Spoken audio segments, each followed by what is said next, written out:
Hello, good morning, नमस्कार।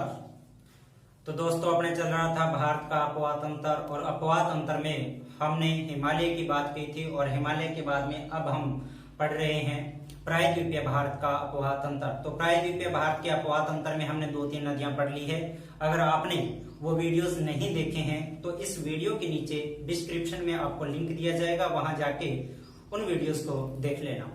तो दोस्तों, अपने पास आज प्रायद्वीपीय भारत की अगली नदी रहेगी, और वो नदी कौन सी है? कृष्णा नदी। कौन सी नदी है अपने पास? कृष्णा नदी।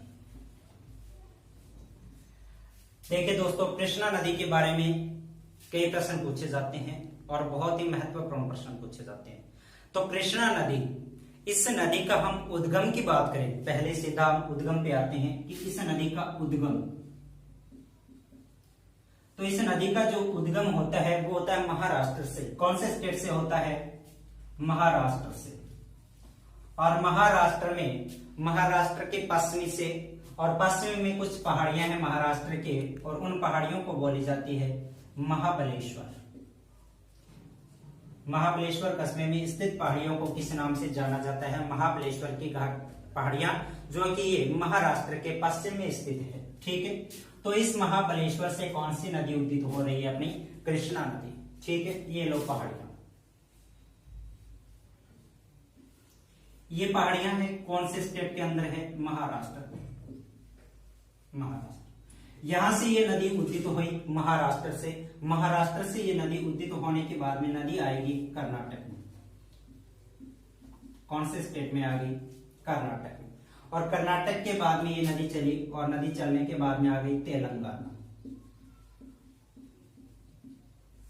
महाराष्ट्र से कर्नाटक में आई, और कर्नाटक से कहां आ गई? ये तेलंगाना। और तेलंगाना से आगे चलकर ये प्रवेश कर गई आंध्र प्रदेश में।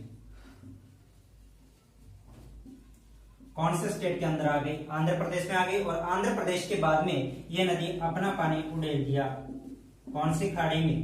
बंगाल की खाड़ी। बंगाल की खाड़ी। इसी हिसाब से अपने को ध्यान में रखना है कि कौन सी नदी है अपने पास? कावेरी नदी। उद्गम हुआ महाराष्ट्र से, महाराष्ट्र के बाद आई ये कर्नाटक में, कर्नाटक से चलकर आई तेलंगाना में, और तेलंगाना के बाद आई आंध्र प्रदेश में, और आंध्र प्रदेश से अपना पानी कौन सी खाड़ी में उड़ेल दिया? बंगाल की खाड़ी में। अब इसके बाद में हम देखें इस नदी की लंबाई, यानी कि महाबलेश्वर से आंध्र प्रदेश, ये जो इनकी कुल लंबाई है ये है 1400 किलोमीटर। इसकी ये जो कुल लंबाई है ये कितने किलोमीटर है? 1400 किलोमीटर है। कल की वीडियोस में हमने एक नदी पढ़ी थी गोदावरी नदी, और उसकी लंबाई हमने पढ़ी थी 1465 किलोमीटर। ठीक है ना?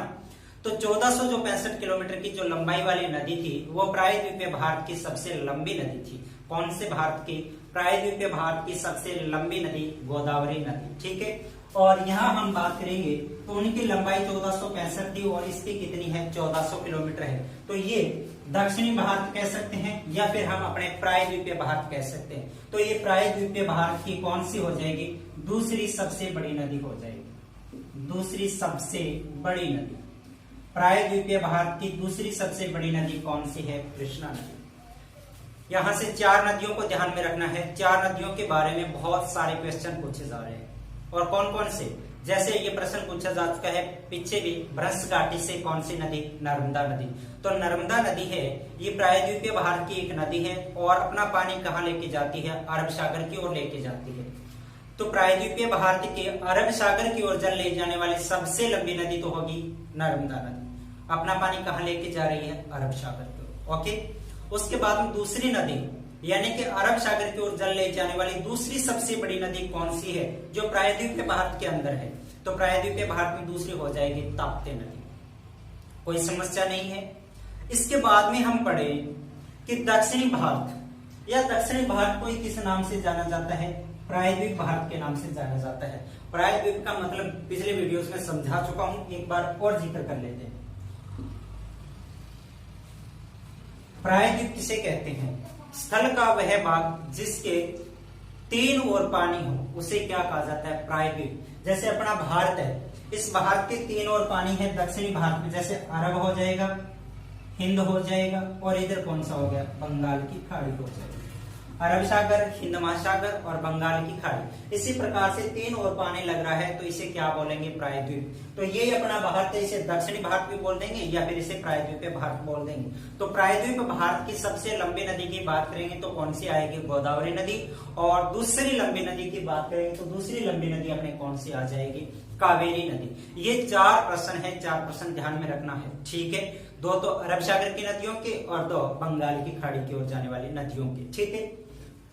तो इस नदी की कुल लंबाई कितनी पड़ रही है अपने? 1400 किलोमीटर। और ये दूसरी सबसे बड़ी नदी होगी जो अपना पानी बंगाल की ओर लेके जाती है। और दूसरी कौन सी? भारत की, दक्षिणी भारत की या प्रायद्वीप भारत की। अब बात करें कि इस नदी पर बांध बने हुए हैं क्या? तो इस नदी पर बांधों की हम बात करें तो इम्पोर्टेंट 3 बांध आते हैं। कौन सी नदी पर? कृष्णा नदी पर इम्पोर्टेंट कितने बांध है? 3 बांध है, जो एग्जाम की दृष्टि से बहुत ही महत्वपूर्ण है, बहुत बार एग्जाम में पूछे जा चुके हैं, ठीक है। तो आओ चर्चा करते हैं। कौन सी बांध? 3 बांध बने हुए हैं। तो नंबर 1, इस नदी पर 1 नंबर जो बांध है सेलम बांध। कौन सा बांध है? सेलम बांध है। तो इस नदी पर कौन सा बांध है? सेलम बांध। नंबर 1 सेलम बांध। और सेलम बांध की हम यही चर्चा करें तो ये सेलम बांध बना हुआ है आंध्र प्रदेश में। ये लो, कौन से स्टेट में बना हुआ है? आंध्र प्रदेश में। और ये बांध कौन सा है? सेलम बांध। इस बांध की कुल विद्युत क्षमता की हम बात करें तो इस बांध की कुल विद्युत क्षमता है 770 मेगावाट। कुल विद्युत क्षमता कितनी है? 770 मेगावाट। कौन से बांध की? सेलम बांध की, ठीक है। तो सेलम बांध एक बहुउद्देशीय परियोजना है।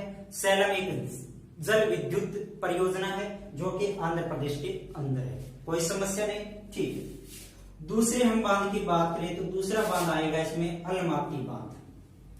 अलमाती या इसे अलमाटी भी बोलते हैं, अलमाटी भी बोलते हैं या अलमाती बांध। और तीसरा जो बांध है अपने पास और वो बांध है नागार्जुन। कौन सा बांध? नागार्जुन सागर बांध। नागार्जुन सागर बांध। इस प्रकार से इस नदी पर कुल कितने बांध बने हुए हैं? 3 बांध बने हुए हैं, सेलम बांध, अलमाती बांध और कौन सा? नागार्जुन बांध। अब पढ़ेंगे हम अलमाती बांध। कौन सा बांध है? अलमाती बांध। अलमाती बांध की बात करें तो ये बना हुआ है कर्नाटक में। ये लो, कौन सा बांध है? अलमाती। और कहां बना हुआ है? कर्नाटक में। अलमाती अलमाती बांध कौन से स्टेट में बना हुआ है? कर्नाटक में। यह कर्नाटक के 2 जिलों में फैला हुआ है। कर्नाटक के 2 जिलों में फैला है। कौन कौन सा जिला? बीजापुर और बालाघाट।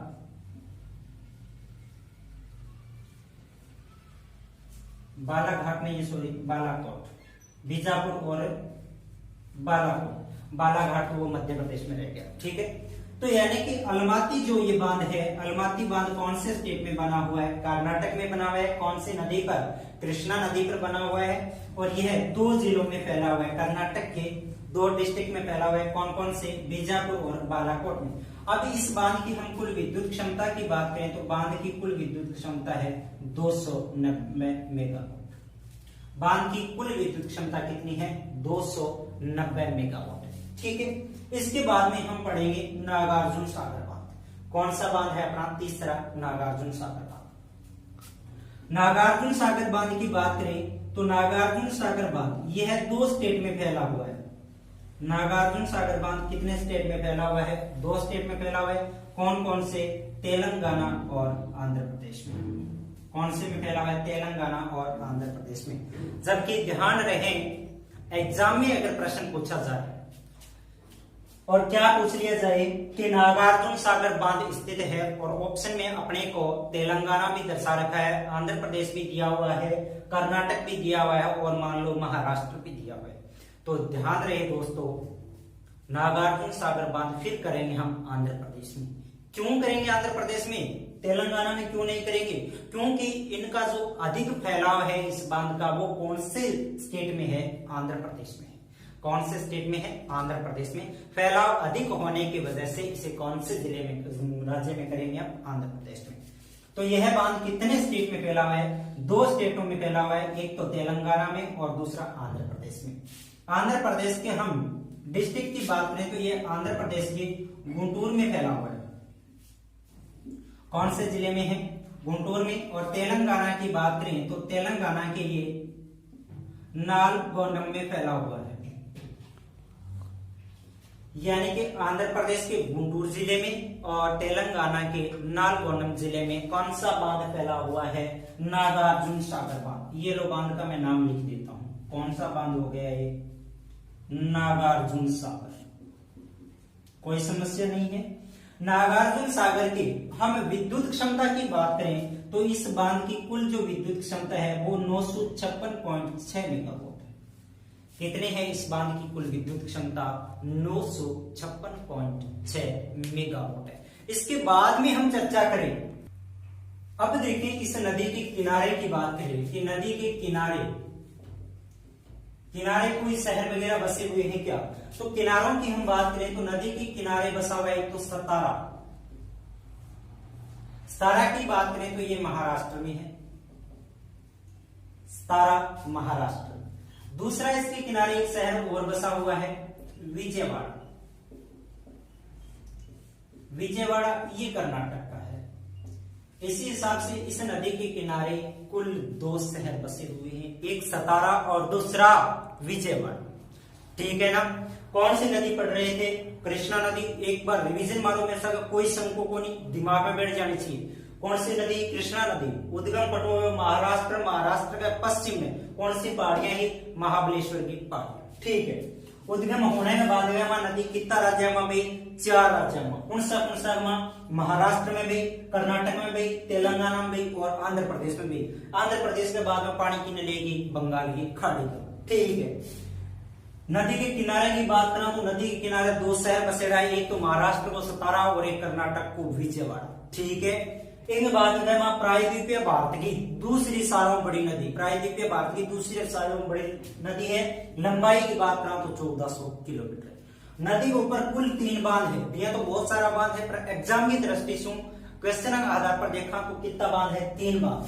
नंबर 1 बांध कौन सा है? सेलम बांध। सेलम बांध खट्टा बने हुए है आंध्र प्रदेश में और ये बांध की कुल विद्युत क्षमता है 770 मेगावाट। सेलम बांध आंध्र प्रदेश, विद्युत क्षमता 770 मेगावाट। दूसरा बांध है अलमाती बांध। अलमाती बांध बने हुए है कर्नाटक राज्य में। कर्नाटक के 2 जिला की सीमा पर बसे हुए, एक तो बीजापुर, एक बालाकोट। ये बांध की कुल विद्युत क्षमता कितनी है? 290 मेगावाट। तीसरा बांध है आपने कहना नागार्जुन सागर बांध। और नागार्जुन सागर बांध बने हुए है 2 स्टेट में, एक तो तेलंगाना में और दूसरा आंध्र प्रदेश में। अधिक फैलाव है आंध्र प्रदेश में। ठीक है। तेलंगाना को नालगोंडम जिलो है और आंध्र प्रदेश को गुंटूर जिलो है। दोनों जिला में और 2 राज्यों में फैले हो रहे बांध है और ये बांध की कुल विद्युत क्षमता है 956 मेगावाट है।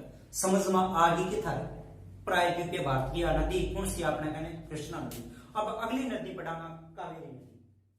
अगली नदी कौन सी? आपने कहने कावेरी नदी। कौन सी नदी है? कावेरी नदी।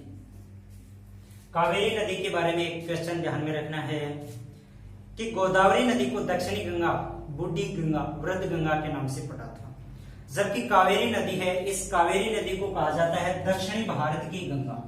कौन से भारत की? दक्षिणी भारत की गंगा। दक्षिणी भारत की गंगा कौन सी नदी को कहा जाता है? कावेरी नदी को कहा जाता है। चर्चा करते हैं इस नदी के उद्गम की। तो कावेरी नदी का उद्गम, इस नदी का उद्गम होता है कर्नाटक से। कर्नाटक के कोडगु जिले से इस नदी का उद्गम कर्नाटक। और कर्नाटक में बात करें तो कर्नाटक के कौन से जिले से होता है? कोडगु जिले में से। और कोडगु जिले की कुछ पहाड़ियां जिसमें बोला जाता है ब्रह्मगिरी की पहाड़ियां। ब्रह्मगिरी की पहाड़ियां कौन सी नदी? कावेरी नदी। उद्गम कर्नाटक के कोडगु जिला और ब्रह्मगिरी की पहाड़ियों से कौन सी नदी उद्गत हुई? कावेरी नदी, जिसे दक्षिणी भारत की गंगा कहा जाता है। इस नदी का बहाव क्षेत्र की बात करें तो कर्नाटक, और कर्नाटक से ये आएगी तमिलनाडु। कर्नाटक और कर्नाटक से ये आ गई तमिलनाडु, और तमिलनाडु के बाद में ये चली जाएगी बंगाल की खाड़ी। बंगाल की खाड़ी। बंगाल की खाड़ी में जाकर ये अपना जल उड़ेल देगी। तो कर्नाटक में इस नदी में दो द्वीप बने हुए हैं, ये लो दो द्वीप बने हुए कर्नाटक में। एक का नाम है शिव समुद्र द्वीप, शिव समुद्र द्वीप। दूसरा है श्री रंगपट्टनम, रंगपट्टनम। दूसरा कौन सा है इसके अंदर? रंगपट्टनम द्वीप है। कौन सी नदी है? कावेरी नदी, शिव समुद्र और श्री रंगपट्टनम इस नदी की है प्रमुख दो द्वीप है। नदी आई तमिलनाडु में, और तमिलनाडु में इस नदी पर एक बांध बना हुआ है। कौन सा बांध? मेटूर बांध। कौन सा बांध बना हुआ है? मेटूर बांध बना हुआ है, जो तमिलनाडु के सेलम में बना हुआ है। तमिलनाडु के सेलम में मेटूर बांध कौन से राज्य में है? आंध्र प्रदेश। मेटूर बांध बने हुए है, और ये मेटूर की कुल विद्युत क्षमता की बात करें तो 240 मेगावाट। 240 मेगावाट। अब देखा कि वो शिव समुद्र कर्नाटक के मां दो तो द्वीप हो गया, शिव समुद्र और श्री रंगपट्टनम द्वीप, ठीक है नहीं। इन बात में चर्चा करा तो अठे एक बांध और बने, ई बांध के नाम है शिव समुद्र बांध है। शिव समुद्र बांध यहां यानी कि कर्नाटक में यहां भारत की प्रथम जल विद्युत परियोजना संचालित की गई थी। भारत की प्रथम जल विद्युत परियोजना। भारत में अगर हम बात करें कि सर्वप्रथम जल से उत्पन्न बिजली या पानी शुद्ध की बिजली बनाना में उसको संयंत्र को लगायो गयो, वो पहलो खट लगायो गयो शिव समुद्र में लगायो गयो, खटे कर्नाटक के बाद, ठीक है, ध्यान में रहे जी। तो ये वास्ते इसे भारत की प्रथम जल विद्युत परियोजना के नाम से जाना जाता है, ठीक है। इसके बाद में हम चर्चा करें नदी के किनारों, नदी के किनारे की बात करें तो एक हो जाएगा श्री रंगपट्टनम,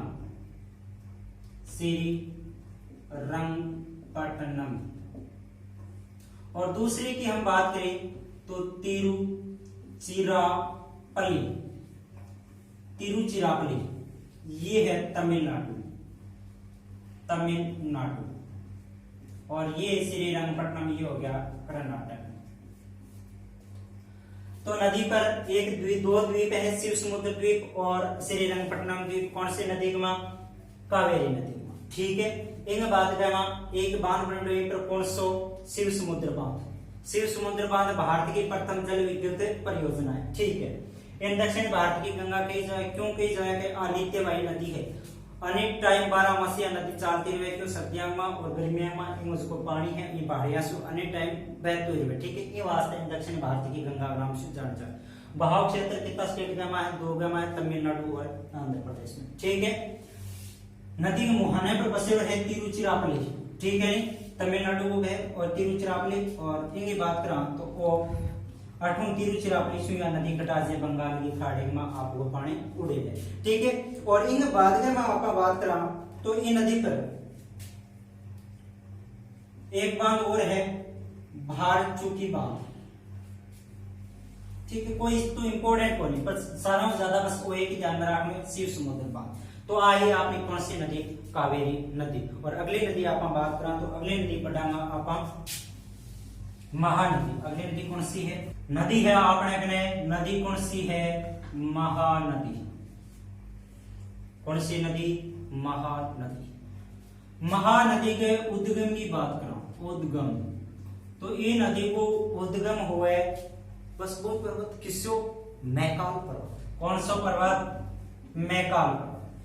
मैकाल पर्वत की बात करा तो मैकाल पर्वत 2 राज्यों में फैले है, छत्तीसगढ़ और मध्य प्रदेश, जबकि इस नदी का जो उद्गम होता है वो मध्य प्रदेश और छत्तीसगढ़ की सीमा पर, ठीक है, अमरकंटक पहाड़ी के नजदीक से,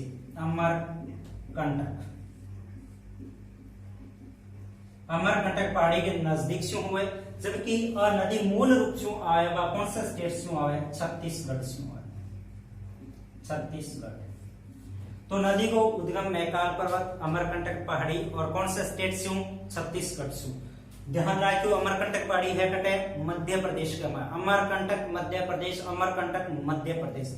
जबकि अमरकंटक की पहाड़ी के नजदीक से कौन सी नदी को उद्गम होयो, महानदी को, और इंगोज को उद्गम मूल स्थान को माना जाए वो कौन सा है, छत्तीसगढ़ से। ठीक है, आ नदी छत्तीसगढ़, झारखंड और बैग कटागी ओडिशा।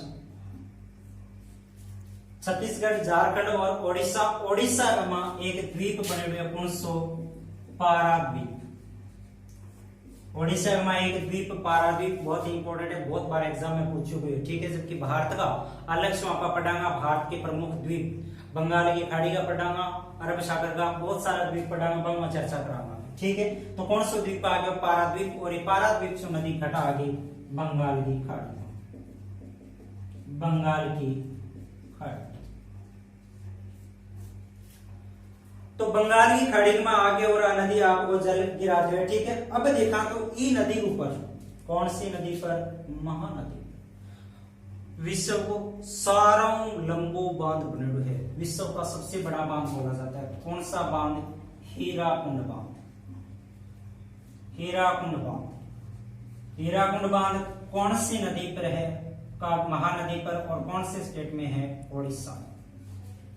ध्यान में रहे की बात, महानदी पर एक सारों बड़ो बांध बने है, संसार को सारों बड़ो बांध है हीराकुंड बांध। कौन सा बांध, हीराकुंड बांध, बहुत लंबो बांध है, संसार को सारों लंबो बांध कोई है। ठीक है, हीराकुंड बांध। महानदी मैकाल पर्वत, छत्तीसगढ़, झारखंड, उड़ीसा में बहाव क्षेत्र, पारादीप से बंगाल की खाड़ी में, और ये नदी पर एक बांध बने हुए हीराकुंड बांध है, और वही बांध संसार को सारों लंबो बांध है। तो इस हिसाब से ये अपने प्रायद्वीपीय भारत की नदियां ही, कोई छोटी मोटी एक आधी नदी हो रही है, बेकाल के वीडियो में पढ़ांगा। पटवारी को भर्ती की तिथि निकल चुकी है, तो भाई गौर से ध्यान से वीडियोस देखे करो, क्लास ले करो। ठीक है, और इतनी जरूर था ना कहूं मैं कि आ प्रश्न से कोई प्रश्न बारे कौन जा मैं गारंटी के साथ कहूं। ठीक है, तो मेरे साथ जुड़ो, वीडियो लाइक शेयर सब्सक्राइब करो। थैंक यू, धन्यवाद।